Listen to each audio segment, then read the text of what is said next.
nasa level 4 ang alert status ng bulkang ngayon. Ibig sabihin, maaari itong sumabog anumang araw mula ngayon. Babala ng PHIVOLCS, bawal na ang anumang human activity sa loob ng 8 hanggang 10 kilometro extended danger zone sa palibot ng bulkan. Mula Legazpi City, live, nagpapatrol Jenny Reyes. Pero angat na nga sa alert level 4 ang alerto dito sa Mayon Volcano at ang ibig sabihin niya na anumang oras o anumang araw sa linggong ito ay posibleng magkaroon ng isang major explosion o isang mapanganib na pagsabog sa Mayon. Parami na raw ng parami ang mga naitatalang pagyanig sa bulkan. Mula mahigit 200 volcanic quakes sa loob ng isang araw, umakyat na ito sa 463 sa loob lamang ng 5 oras. Dinig na rin daw ang pag-aalboroto ng bulkan sa barangay Santa Misericordia. Dahil dito, itinaas na ang alert level 4 ng bulkan. Kung sa alert level 3 ay sinasabing linggo pa ang bibilangin bago magkaroon ng malakas na pagsabog, sa level 4, posible itong maganap sa loob lang ng ilang araw. Para sa pressure sa parang kanyon yan na mag-iisa ng abot na to. Siyempre kung anong init sa tinaas, mapagsak yung gulong. Yun yung para plastic to. Bukod sa mahigit 8,000 inilikas sa evacuation centers, tinatayang nasa 2,000 residente pa ang kailangang ilayo sa bulkan matapos ang pagtataas ng alert level nito. Pero pangamba ng Provincial Disaster Coordinating Council ay mag-uwian ang karamihan sa kanila, lalo na ngayong magpapasko. Mas inaalala kasi nila ang mga ari-arian, alagang hayop at pananim. Alam naman po natin that the deadliest form of disaster is an eruption. If you're there, you're dead. Kaya talagang susubukan po namin. Alam ko na gusto nila bumalik. Kung babalik sila, hanapin namin sila, ibabalik ulit sila. Mula sa 8 kilometro, kailangan din itaas sa 10 kilometro ang danger zone sakaling maganap ang mapanganib na pagsabog. Bernadette, alas 4 nga kanina nang i-declare ang alert level 4 dito sa Mayon. Pero pagdating ng gabi, siguro mga alas 7 ng gabi, ay sunod-sunod na yung naririnig naming rumbling o yung pag-aalboroto ng bulkan. At naganap pa nga kanina ang isang lava fountaining.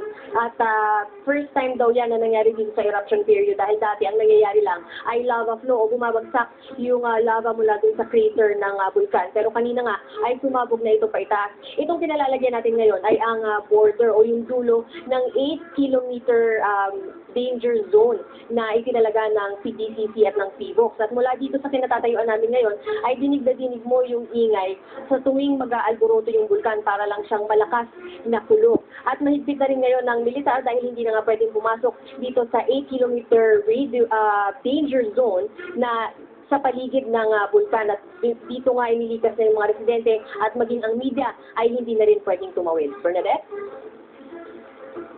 Maraming salamat, Jenny Reyes.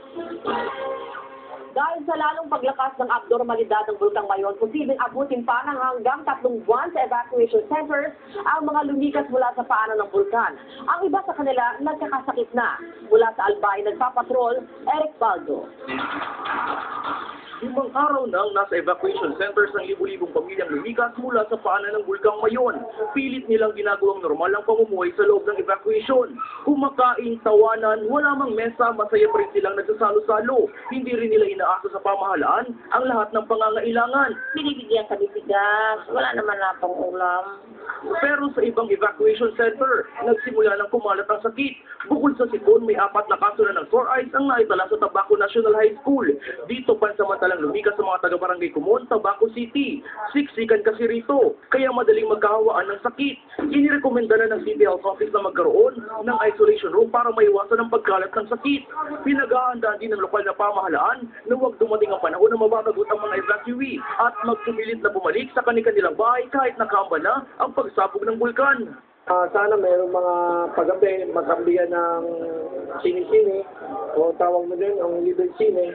Sa ngayon, mahigit 8,600 pamilya o halos 41,000 individual na ang lumikas sa 23 evacuation centers. Madadagdagan pa ito dahil ililikas na rin ang mga pamilyang nakatira sa extended danger zone ng Mayon. Eric Baldo, Patrol ng Pilipino, Albay. Gusto namang ibsan ng lokal na pamahalaan ng Albay ang bigat sa dibdib na dulot ng pag-aalboroto ng bulkan sa mga residente. Kaya sa gitna ng problema, inihahanda pa rin nila ngayon ng isang masayang pagdiriwang ng Pasko at Bagong Taon sa mga evacuees. Nagpapatrol, Dominic Almelor. Kasi hindi na napigilan ni Lola Julia ang mapaiyak. Hirap na nga raw ang kalagayan nila sa evacuation center. Mukhang dito pa siya aabutin ng Pasko. Ang asawa ko, hindi nakapag-unwa ng anak buhay. Kaya, nagkaawa-awa sa amin. Ang iba namang evacuee, tanggap ng dito aabutan ng Pasko. Iba rin nila siya kung may handa silang pagsasaluhan sa Noche Buena. Kung ano na lang ang pagsalo-salo namin sa loob ng room yun, nakapagkatagaan na lang namin. Mapilit namang pinawi ng provincial government ang kanilang mga agam-agam. Naglana ito ng higit na 6 na milyong piso para sa Noche Buena at Medianoche ng mga evacuees. Para wala talaga rason umuwi. Pinakamalaking tulong kung pwedeng alipin nyo yung ating mga evacuees sa pagbisita nyo. O gusto nyo, lagyan nyo po ng concert.